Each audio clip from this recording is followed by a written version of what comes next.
Sentimentos transformados. Este é o tema da nossa série de mensagens que estamos tratando neste mês de abril. E o sentimento que trataremos hoje, nesta perspectiva da transformação, é o da aflição. No mundo passais por aflições, disse Jesus. Aflição. Sentimento que corresponde à agonia e que em circunstâncias extremas pode nos levar ao desespero e às lágrimas. É sofrimento causado por uma preocupação elevada que afeta a nossa segurança psicológica, nos desestabiliza emocionalmente e elimina a paz do nosso coração. Na aflição, ficamos perturbados e facilmente somos tomados pela insatisfação, pela intranquilidade. Na aflição temos a sensação de que estamos perdidos, sem saber ao certo o que fazer e como fazer. Ela surge quando determinada situação sai do nosso controle. E de mãos dadas com a aflição estão a angústia e a ansiedade. Você certamente já passou por vários momentos de aflição na vida. Todos nós já passamos por situações em que ficamos aflitos. Pode até ser que este seja o seu sentimento no dia de hoje. E vários são os motivos que nos deixam aflitos, preocupados, com o coração apertado, angustiados. A aflição revela nossa incapacidade de resolver certos problemas que aparecem, principalmente de repente. A aflição revela nossa fragilidade para superar determinadas situações que fogem do nosso controle, que estão além da nossa capacidade. Pais e mães ficam aflitos por causa dos seus filhos e filhas. Maridos e esposas ficam aflitos diante de uma crise conjugal. Há pessoas que ficam aflitas por causa da situação política e econômica do nosso país. Quem tem o seu próprio negócio, é impossível não passar por períodos de aflição diante das condições em que vivemos. E há dois níveis de aflição. O primeiro é a aflição é passageira, circunstancial, provocada por motivos que não são graves. Por exemplo, falar em público. Uma pessoa que tem esse desafio de falar em público pode sentir a aflição diante deste comportamento. Ou então participar de uma entrevista de emprego.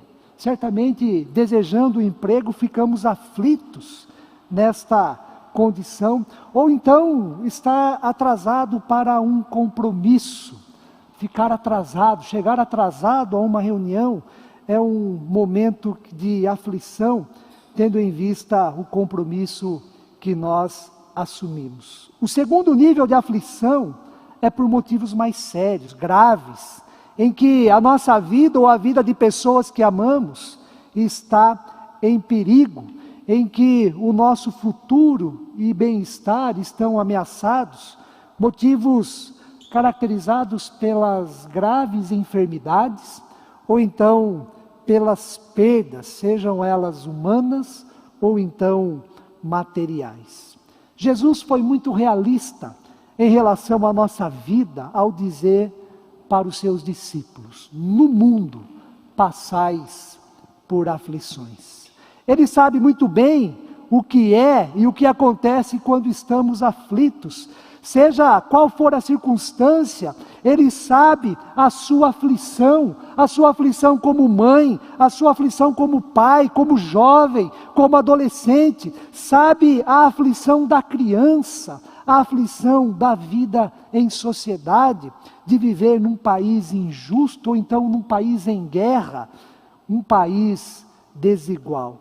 Ele sabe de tudo isto porque na sua própria vida e ao longo do seu ministério, ele passou pelas mesmas aflições que passamos. Jesus também perdeu amigos que amava e chorou por causa disto. Jesus também sentiu o gosto amargo de ser acusado e condenado injustamente. Ele ficou indignado com o sofrimento das pessoas inocentes, deparou-se com a violência, com a pobreza e a indignidade humana.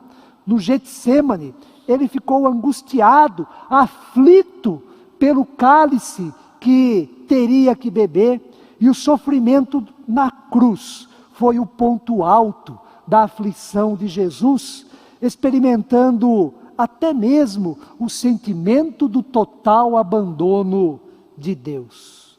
Por saber o que é aflição, Jesus procura consolar, animar, fortalecer, dar esperança aos seus discípulos. E o mesmo desejo, o mesmo interesse que Jesus tem para com os seus discípulos, se estende e alcança a todos nós. No Evangelho de João, nos capítulos 14, 15 e 16, nós temos os chamados discursos de despedidas de Jesus. O texto que lemos, João 16, de 25 a 33, corresponde às últimas palavras de Jesus no que se refere a este assunto. E nestes discursos de despedida, Jesus está se despedindo dos seus discípulos. Ele anuncia a sua morte na cruz, algo que está prestes a acontecer. Jesus iria deixar a companhia, a convivência, o dia a dia com os seus discípulos. Ele veio do Pai, entrou no mundo e agora ele deixa o mundo e volta para o Pai, conforme o versículo 28 que lemos. Os discípulos naturalmente ficam tristes com o que escutam da boca de Jesus. As palavras de Jesus os deixam aflitos. Trata-se da perda de um amigo, aquele que é a referência, o líder, o mestre, aquele que manifesta o poder e a graça de Deus em favor de quem mais sofre. A companhia dele, de Jesus, seria tirada do convívio dos discípulos. Mas a aflição referida por Jesus não se restringe a apenas a sua morte. Ele olha para frente, para o futuro, além da sua morte, e diz que a vida é assim. No mundo passais por aflições. E o testemunho e a vivência do Evangelho também traria aflições aos seus discípulos. No entanto, nas palavras de despedida, também está o conforto. Ao mesmo tempo que Jesus se despede dos seus discípulos, sabe da aflição, do sentimento de tristeza, da agonia que preencheria o coração deles, nas palavras de despedida, Jesus também se preocupa com o conforto. Jesus se dedica a confortar os seus discípulos. E a principal manifestação deste conforto se dá com o envio do Espírito Santo, chamado de Paráclito, aquele que é o Consolador, o advogado, o conselheiro, o ajudador, aquele cuja missão é consolar, animar, fortalecer, indicar o caminho e conceder esperança aos que sofrem, aos que estão aflitos. Em João 16, no primeiro versículo até o versículo 24, vemos que Jesus anuncia a vinda e a missão do Espírito Santo. E é preciso que ele vá para o Pai, que ele deixe a companhia dos seus discípulos para que o Espírito Santo então seja enviado. E este é o texto que antecede o que nós lemos em João 16, 25 a 33. No capítulo 17, o capítulo seguinte, nós temos a famosa oração sacerdotal de Jesus.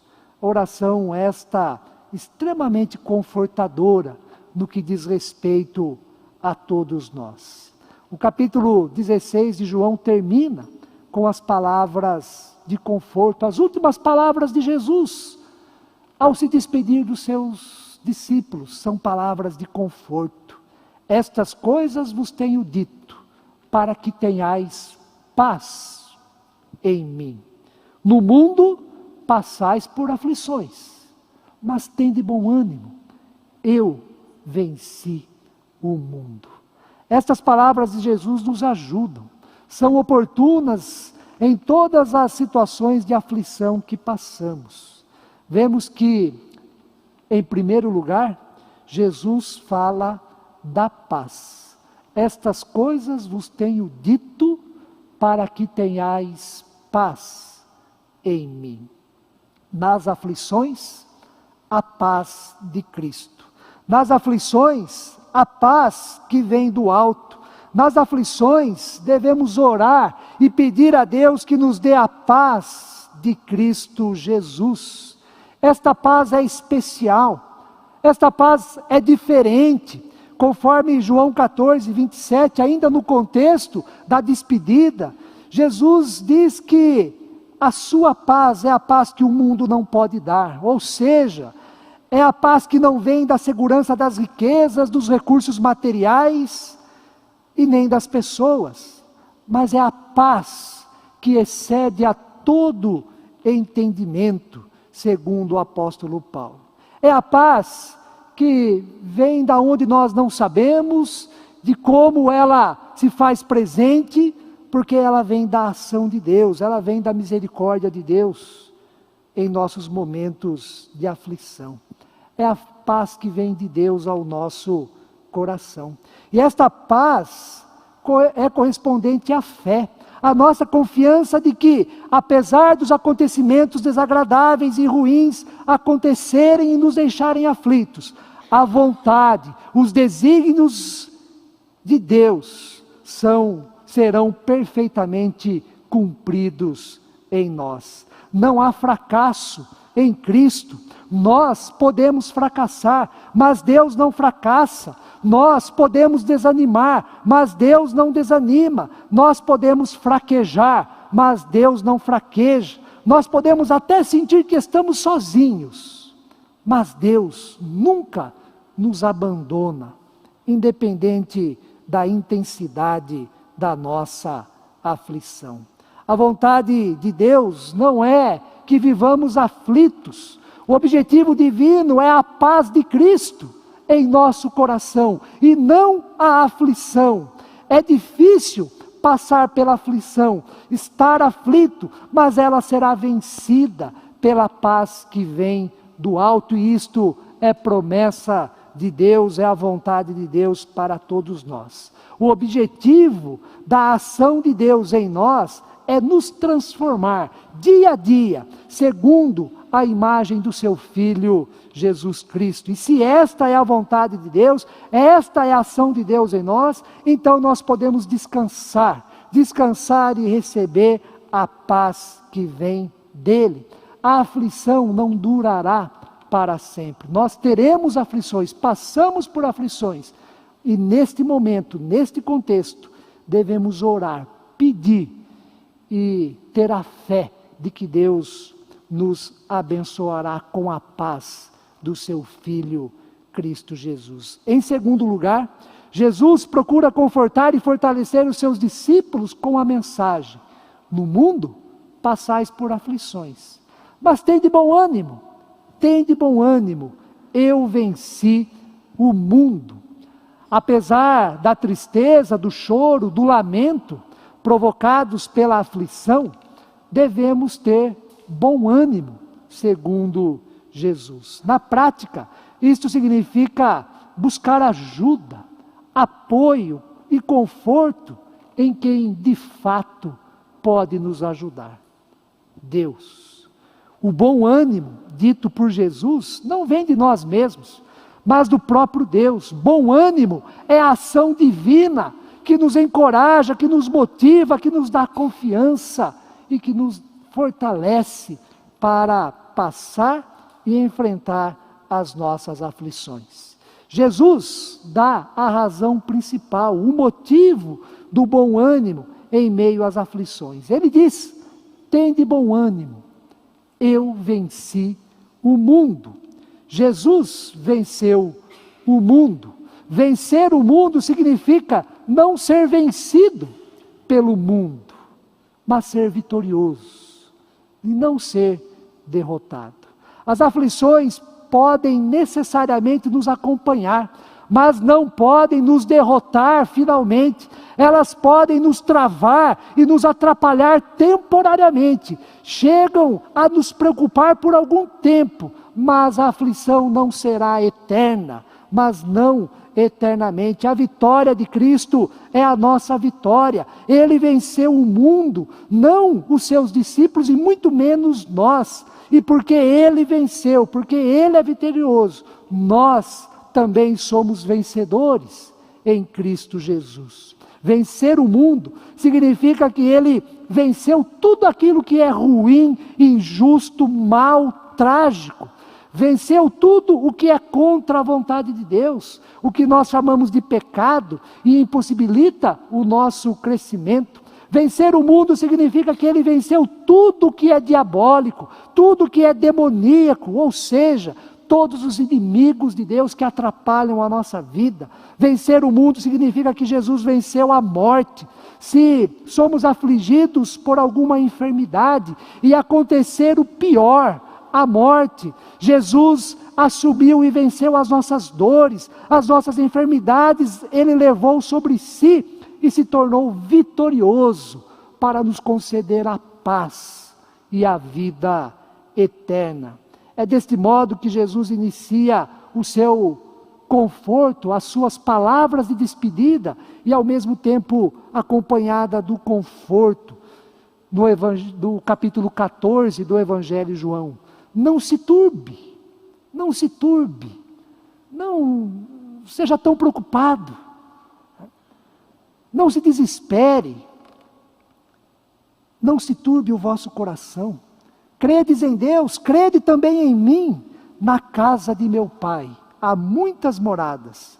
Se assim não fora, eu vou-lo teria dito, pois vou preparar-vos lugar.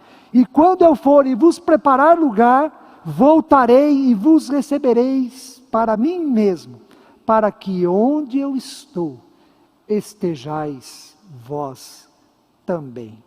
Lutero ficava sempre entusiasmado com a afirmação: tende bom ânimo, eu venci o mundo.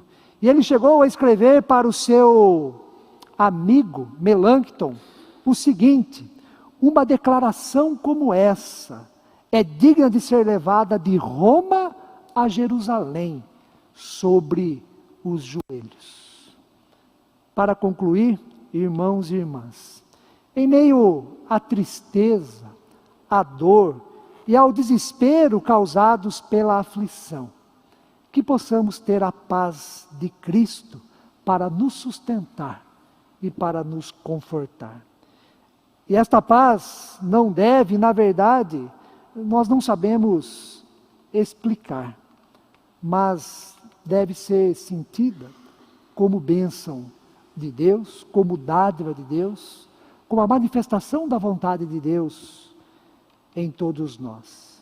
E que possamos, irmãos e irmãs, crer e viver na perspectiva de que a vitória de Cristo é a nossa vitória sobre todos os motivos causadores de aflição em nosso viver.